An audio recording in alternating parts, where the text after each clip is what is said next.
নমস্কার, চন্দনা পাঠশালায় সবাইকে স্বাগত। আজকে আমি ক্লাস 5-এর আমার গণিত বইয়ের 44 পৃষ্ঠা থেকে অঙ্কগুলো সমাধান করব। দেখো 44 নম্বর পৃষ্ঠায় প্রজাতন্ত্র দিবস পালন করি। 1 নম্বর অঙ্কটা দেখো বইতে করে দেওয়াই আছে। হ্যাঁ, আমি 2 নম্বর থেকে অঙ্কগুলো করছি। তোমরা দেখো 2 নম্বর, নিচের অঙ্কে ভাগফল ও ভাগশেষ লিখি। ভাগ অঙ্ক করতে হবে, ভাগফল ও ভাগশেষ নির্ণয় করতে হবে। হ্যাঁ, 2 ক 22,387 ভাগ 6। 6 দিয়ে 22,387-কে ভাগ করতে হবে। হ্যাঁ, দেখো ভাগটা প্রথমে 6 3 18 বিয়োগ করে 4, তারপরে 3 নামলো, তারপর দেখো কত হলো 43, তাহলে 6-এর সাথে 42 বিয়োগ করলে 1, আর এই 8 নামলো, 6 3 18 মিলে গেল, আর এই 7 নামলো। তো এবার 6 1 6, হ্যাঁ একবার গেল, বিয়োগ করলে 1 অবশিষ্ট থাকলো। হ্যাঁ, ভাগশেষ আর যাবে না। সুতরাং ভাগফল সমান 3731 ও ভাগশেষ সমান 1। তারপরে দেখো ক্ষয়েরটা 30,627 ভাগ 3। ভাগটা দেখো প্রথমে 3 1 3। হ্যাঁ, এবার দেখো 0 নামলো, তারপর দেখো 6 নামালাম। হ্যাঁ, 6 নামলো, ভাজ্য থেকে সরাসরি দুটো সংখ্যা একসঙ্গে নেমেছে, তাই জন্য ভাগফলে একটা 0 বসিয়ে নিলাম, তারপরে 2 বাদ দিলাম, 3 2 6 বিয়োগ করলে 0ই হবে। তারপর দেখো 2 নামলো, 2 তো 3-এর থেকে ছোট, ভাগ যাবে না, তাই আবার 7 নামালাম। আবার দেখো যেহেতু ভাজ্য থেকে সরাসরি দুটো সংখ্যা নামালাম, তাই ভাগফলের জায়গায় একটা 0 বসিয়ে দিলাম। হ্যাঁ, এবার দেখো কত হলো, সংখ্যাটা 27, এবার 3 9 27 মিলে গেছে। সুতরাং ভাগফল সমান 10,209 ও ভাগশেষ সমান 0।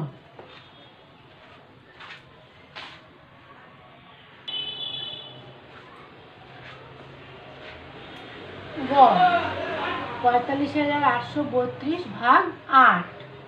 এবার ভাগটা দেখো 8 5 40 বিয়োগ করলে এই 5 নামলো, তারপর দেখো এবার 8 নামালাম, এ হলো 58, এবার 8 সাথে 56 বিয়োগ করে 2, আর এই 3 নামালাম। হ্যাঁ, তাহলে হলো 23, এবার যাবে 8 2 16 বিয়োগ করলে হলো 7, আর এই 2 নামলো, 8 9 72, এই 7 2 72 হয়েছিল, এই 8 9 72। হ্যাঁ, মিলে গেল, ভাগশেষ 0।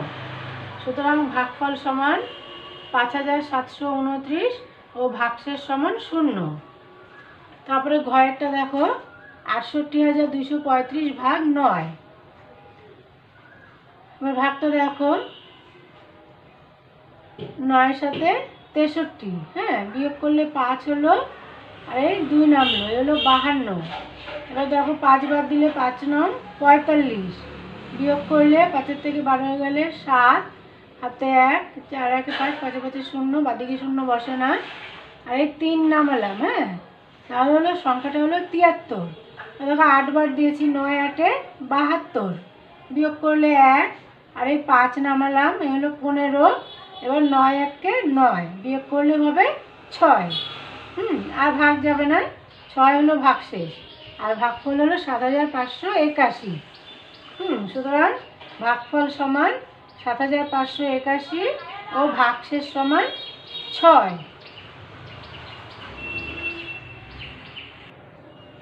এবার দেখো আমি 45 নম্বর পৃষ্ঠায় যাচ্ছি।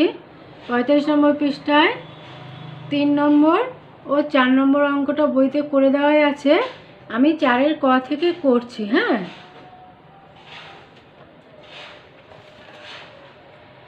দেখো এই অঙ্কগুলো করার আগে, ঘন্টা মিনিটের অঙ্ক, হ্যাঁ এই অঙ্কগুলো করার আগে কিছু কিছু বিষয় একটু জেনে রাখা দরকার। যেমন 60 সেকেন্ড সমান 1 মিনিট, 60 মিনিট সমান 1 ঘন্টা, 24 ঘন্টা সমান 1 দিন, 30 দিন সমান 1 মাস, আর 12 মাস সমান 1 বছর। হ্যাঁ, তারপর দেখো 4 ক, 480 সেকেন্ডে কত মিনিট? 60 সেকেন্ডে 1 মিনিট, তাহলে 480 সেকেন্ডে কত মিনিট ভাগ করতে হবে 60 দিয়ে। দেখো 60 দিয়ে ভাগ করেছি 480 সেকেন্ডকে, 8 বার দিলে 8 শূন্য শূন্য 6 8 48, এই 480 মিলে যাচ্ছে। হ্যাঁ, উত্তরটা কত বেরোলো? 8 মিনিট। সুতরাং 480 সেকেন্ডে 8 মিনিট। তারপরে ক্ষয়েরটা 520 সেকেন্ডে কত মিনিট কত সেকেন্ড? এটাও তাই, 60 দিয়ে ভাগ করতে হবে। হ্যাঁ, দেখো 60 দিয়ে 520 সেকেন্ডকে ভাগ করলে 8 বার যাবে, 8 শূন্য শূন্য 6 8 48, এই 480 বিয়োগ করলে দেখো 0, 8 থেকে 12 হয়ে গেলে 4, হাতে 1 আছে, 4 1 5, 5 আর 5 মিলে গেলে 0, বাদিকে 0 বসে না, এই 40 সেকেন্ড। সুতরাং 520 সেকেন্ড সমান 8 মিনিট 40 সেকেন্ড।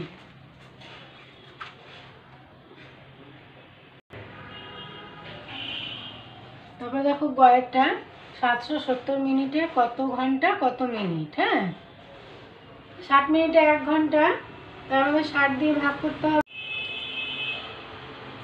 4 গ, 770 মিনিটে কত ঘন্টা কত মিনিট? কত ঘন্টা কত মিনিট বার করতে হবে, 60 দিয়ে ভাগ করতে হবে। হ্যাঁ, দেখো 60 দিয়ে ভাগ করলে প্রথমে 60 1 60, এবার বিয়োগটা দেখো 0 থেকে 7 গেলে 7, 6 থেকে 7 গেলে 1, আর এই 0 নামলো, এরও 170 মিনিট। হ্যাঁ, দেখো এবার 60 দিয়ে 2 বার দিলে 60 দিয়ে 120। হ্যাঁ, বিয়োগটা দেখো 0 0, 2 থেকে 7 গেলে 5, আর 1 আর 1 0, বাদিকে 0 বসানো, এলো 50 মিনিট। তাহলে 12 ঘন্টা 50 মিনিট। সুতরাং 770 মিনিট সমান 12 ঘন্টা 50 মিনিট। তারপর দেখো ঘয়েরটা 38,370 দিনে কত মাস কত দিন?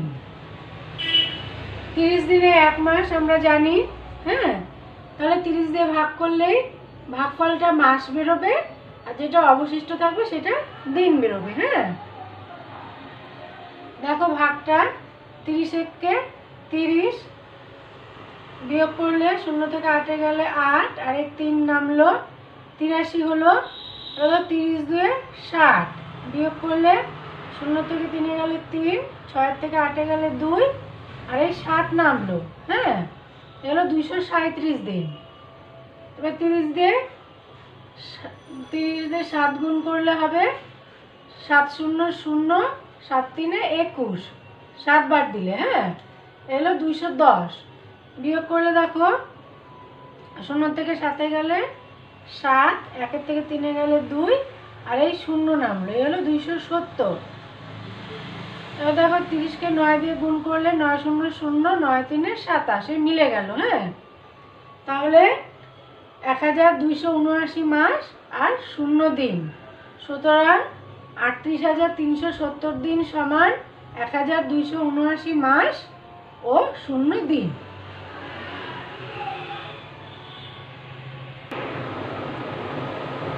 উমং 52,208 দিনে কত মাস কত দিন? হ্যাঁ, দেখো কত মাস কত দিন আছে, আমরা কি জানি 30 দিনে 1 মাস। হ্যাঁ, তাই 30 দিয়ে ভাগ করলেই বেরিয়ে যাবে। দেখো ভাগটা 30 1 30, বিয়োগ করলে 0 থেকে 2 গেলে 2, 3 থেকে 5 গেলে 2, আর এই 2 নামলো, এলো 222 দিন। হ্যাঁ, দেখো 7 বার দিলে 7 0 0, 7 3 21, এলো 210, বিয়োগ করলে দেখো 2, 1 থেকে 2 গেলে 1, আর এই 0 নামলো, এই হলো 120 দিন। দেখো 4 দিয়ে দিলে 4 0 0, 4 3 12, এই 120 মিলে যাচ্ছে। এবার দেখো 8 ভাজ্য থেকে সরাসরি নামছে, 8 আর ভাগ যাবে না, তাই জন্য এই ভাগফলের জায়গায় একটা শূন্য বসে যাবে। হ্যাঁ, এই হবে 1740 মাস 8 দিন। সুতরাং 52,208 দিন সমান 1740 মাস 8 দিন। হ্যাঁ, তারপর দেখো চয়েরটা 472 মাসে কত বছর কত মাস। 12 মাস সমান 1 বছর।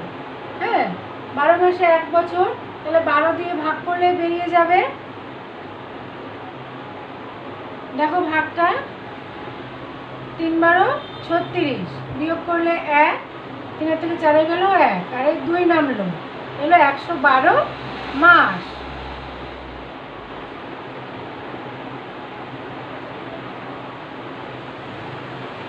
তারপর দেখো 9 12 108। হ্যাঁ, এবার বিয়োগটা করলে হবে 4, 8 থেকে 12 গেল 4, হাতে 1, 1 1 0, বাদিকে 0 বসে না, এই হবে 39 বছর 4 মাস।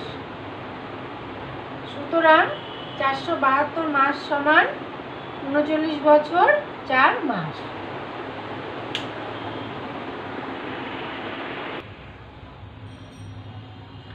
ছয়েরটা 366 মাসে কত বছর কত মাস।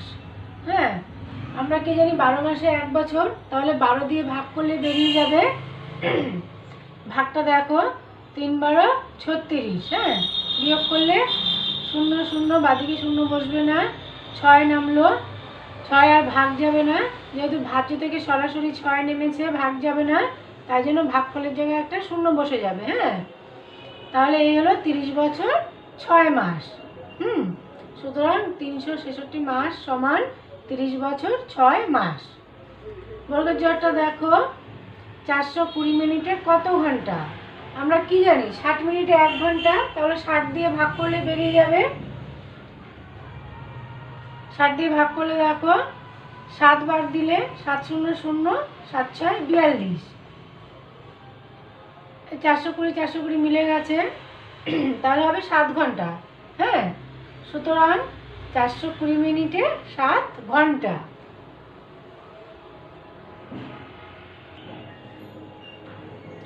5 নম্বর, দেবব্রত বাবু তার 6 মাসের আয় দিয়ে 7 মাসের খরচ চালান। তার মাসিক খরচ 12,270 টাকা হলে মাসিক আয় কত।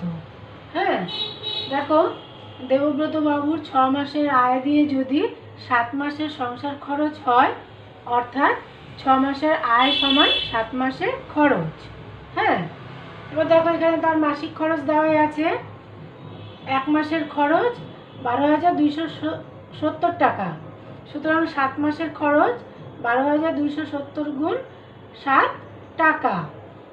রাফে গুণটা দেখো 7 0 0, 7 7 49 9, হাতে 4, 7 2 14, আর 4 18 8। হ্যাঁ, হাতে 1, 7 2 14 আর 1 15 5, হাতে 1, 7 1 7, আর হাতে 1 8, এলো 85,890। হ্যাঁ, 85,890 টাকা সমান কি, এটা 7 মাসের খরচও যা, 6 মাসের আয়ও তাই, তাই 85,890 টাকা সমান 6 মাসের আয়। এবার দেখো 6 মাসের আয় যদি 85,890 টাকা হয়, তাহলে 1 মাসের খরচ কি করতে হবে, ভাগ করতে হবে 6 দিয়ে, তাহলে তার মাসিক আয় বেরিয়ে যাবে। হ্যাঁ,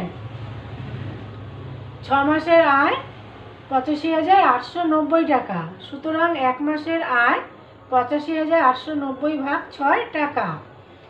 রাফে দেখো ভাগটা 6 1 6, বিয়োগ করলে 2, আর 5 নামলো 25, 6 4 24, বিয়োগ করলে 1 নামলো, বিয়োগ করলে 1, আর 8 নামলো, এবার 6 3 18 মিলে গেল, 9 নামলো, 6 1 6, হ্যাঁ, বিয়োগ করলে 3, আর 0 নামলো 30, তাহলে 6 5 30, এই 14,315। হ্যাঁ, টাকা।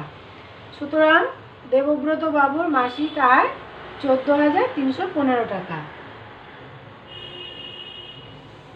আজকে আমি 44 ও 45 নম্বর পৃষ্ঠার অঙ্কগুলোর সমাধান করলাম। আশা করি তোমরা উপকৃত হবে। তোমরা সবাই ভালো থেকো, সুস্থ থেকো। টাটা।